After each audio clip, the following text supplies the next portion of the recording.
We're here at 1675 Broadway, Times Square. Why do you think Times Square is still such a compelling story? Obviously, over the last 20 plus years, Times Square has evolved into not only a tourist attraction location, and obviously the theaters that are here, and that was the original vision in terms of reimagining Times Square back in the mid '80s.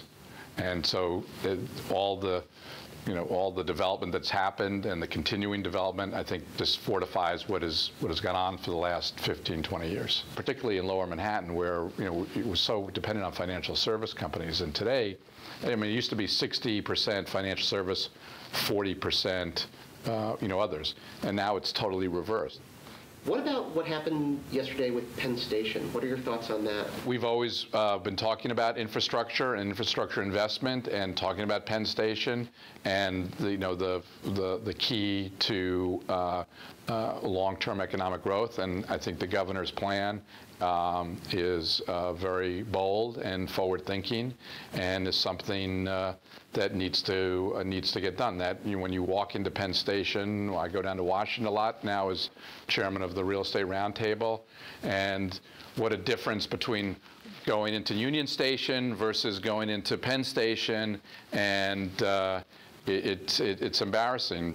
Do you think that what they're doing with Penn and Javits will do for that area what you were talking about happening in Times Square back 20, 30 years ago? I think it probably will have even bigger implications, because now you also have Hudson Yards and Brookfield's development behind Farley, and that whole neighborhood is dynamically changing, and the connection to the High Line. And again, it goes to my point in terms of there are no boundaries anymore. So all these things are positive, and we have to.